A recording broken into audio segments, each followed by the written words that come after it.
Today I'm starting to weave another hospice blanket. It's out of Tom Knisley's Baby Blanket book. It's some stripes basically with some checkers. I've used obviously different colors and a different kind of yarn as well. I use acrylic for the hospice blankets because that's what the hospice asks of us. The reason I'm doing this video is in terms of changing the weft, right? So at some point your bobbin's going to run out of thread or yarn. You're going to need to put in a new bobbin of the same color. But there's also things having to do with color changes, which I've run into. So I've been asking friends for help as to what to do in this kind of circumstance, because it ends up getting quite unwieldy. So I'm going to show you the issue that I was starting to have and people what they had suggested to do, and I'm going to try doing that right now and see. It seems to be a lot better with the suggestions that my friends have given out. All right, so let's have a look. Okay, so let's take a look at the pattern. Basically, you can see that there's quite a few color changes as you go along. You've got 16 rows basically or 16 repeats of the beige. You've got 4 of the black, 2 of the white, 4 of the red, 2 of the white, and that just kind of continues all the way down. And it does make for a very attractive pattern. The problem though is that, as you can see here at the beginning, because there were so many color changes, I basically, I started with the first row with the weft going this way, let's say for the red, then coming back and so forth, and then I would end it about 3 inches in, okay? And then basically I would start the next color. So you can't really tell the color change of the next color, but basically you're getting all these little tufts at the end, and it gets thicker on the side because, again, all the changes are happening on this side because I tend to start from the right. What I've noticed, so it is possible that when I do take it off the loom, I do wash it, these will retract and I won't see them at all. If I do still see them, obviously I will, snip them. But I asked my friends, I'm like, there's got to be some sort of other way of doing it. And so basically, generally speaking, when you do run out of bobbin thread, for example, you can take the bobbin thread, for example, like in this scenario here, all right, and then you leave about 3 inches hanging out. You overlap a little bit, leave the other one, the new one, 3 inches hanging out, and then after you wash it, you would just snip them. Okay, so if they retract a little bit, again, it's going to be completely unnoticeable. The question comes though, or you can actually also, what I also do is I sometimes don't even leave them hanging out. I'll just literally overlap them inside. Okay, so that when they retract inside the actual weaving. However, what happens when you have to change all the colors on the end here? And I was like, okay, this is starting to get really problematic. Now, I have been told that some people will just lay it quite literally at the end here, okay? And when it does wash, it will pull back. That concerned me a little bit because of the fact that I don't want it to pull in too much. I can't really predict how much it's actually going to retract when I'm after it's washed. So I have left out like 3 inches approximately. After it's washed, I will snip them exactly, at the edge. All right. But I don't want to be doing changes all the way along every few lines, and which is what I ended up doing in this section here. I basically, changed from gray to black, and then black to white, and then white to red, which is why I have so many little ends and bits here. So it was suggested that I carry the actual thread along. And not only that, don't start all the colors on the same side. So what I ended up doing is I ended up starting the gray and the black are going in from this side. And then on the other side, basically, I have the red and white starting on the other side, okay? And so that way, the changeover and the thickness of the changeover is kind of evenly spaced on both sides of the blanket, not all on one side.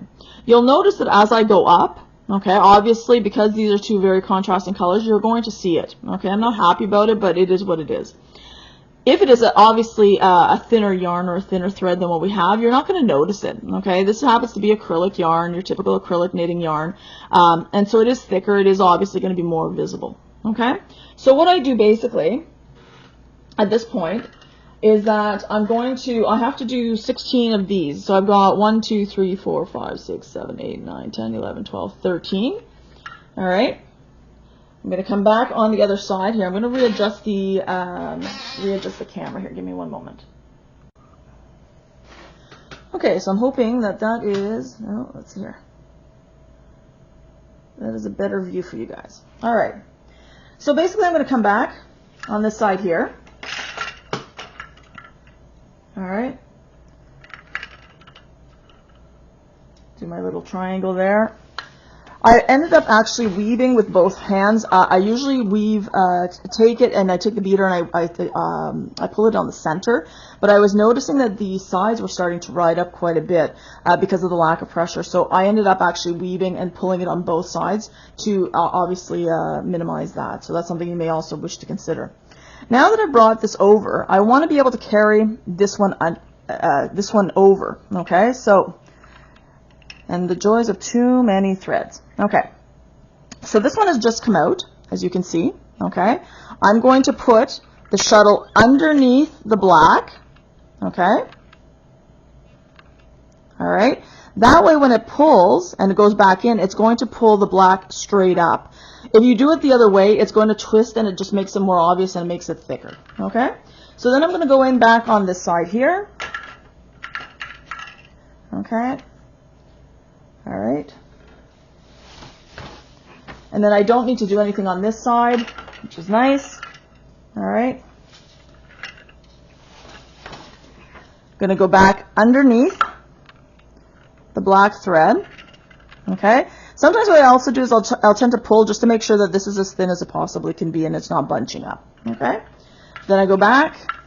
Hold on, how many have I got? 1, 2, 3, 4, 5, 6, 7, 8, 9, 10, 11, 12, 13, 14, 15, 16. I have my 16 there, okay? So now I'm basically done with the black at this point here, and then I've got to go on to do this section here. So I'm going to cut these both off, okay? It doesn't eliminate the issue that I've got basically at this point, okay? It just minimizes the amount that I'm not doing this every 2, 3, 4 lines, okay? Now I'm going to go on to the other side. So I'm going to put these away. And I'm going to go on to the other side and do my white and red, okay? So I'm going to start off, and let's see if I can readjust that to make sure that you guys can see. Hold on a sec here. Okay. So my next line here basically is that I've done my black, red, and then oh, you know what? I did a boo-boo. I should have...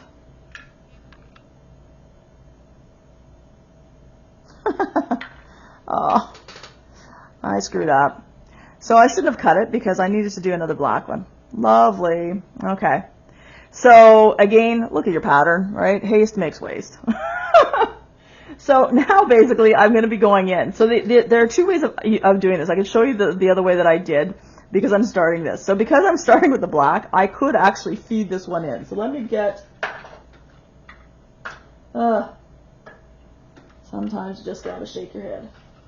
Alright, give me a second here to get set up, guys. Okay. So I've got, this is just plain weave, it's nothing really fancy. Okay, so I'm just gonna tuck that in. Alright. Okay.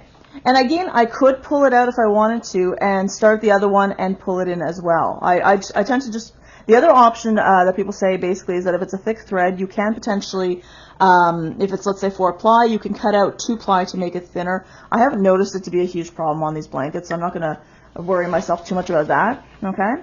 And then basically I'm going to start in with the next one here. All right? And then I'm going to line it up. All right? I'm going to line it up about here. Okay? Because it will pull in as soon as I beat it, so I'm not too worried about that. Okay, so there is a little bit of thickness, okay, but again, as I beat, again, you know, the non-weaver typically does not notice these little things. The weaver will usually notice these things, so it depends on whether it bothers you or not, okay. You could make it thinner by having both of them stick out a little bit, and then obviously this overlap would be a little bit less, but to me it's not a huge deal, okay. So as I've shown you the change as you're going up and you change over to another thread, once I've done these 4 here, so let's deal with these really quickly. All right. So I don't need to change because, of course, silly me, I ended up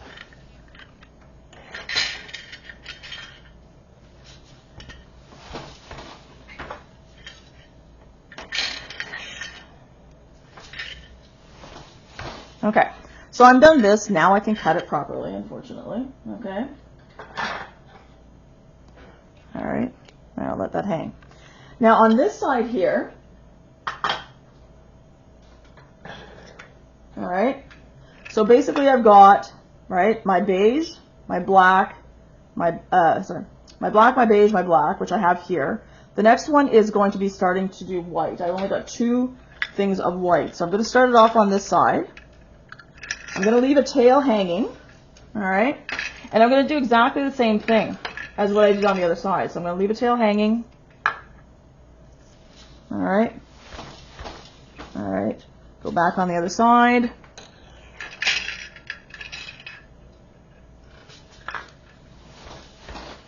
All right, I only needed 2 of the white. Now I've got to do 4 of the red. So I'm going to enter the red, leave a tail hanging. All right. All right, go back.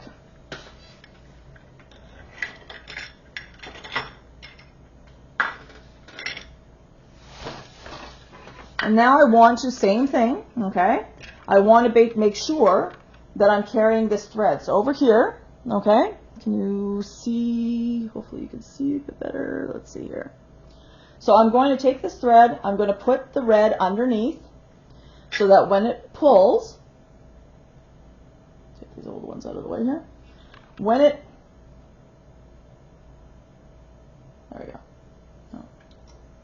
Sorry, these other tails can be confusing, so just ignore them, okay? So that when it pulls, it's going to pull, all right, that white upwards, all right? So let me go through again, because I need to have 4 lines of this, all right? So again, and I just tighten it so that I don't see it, all right? And go back.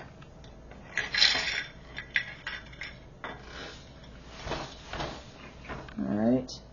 Again, I'm going to go underneath. All right. I'm going to go back. The 1, 2, 3. And I got to go. Did I do 4? 1, 2, 3. Oh, I did my 4. Sorry, I don't need to go underneath. Let's get stop that. Okay. Now I'm switching over to 2 white. So I'm going back with the white.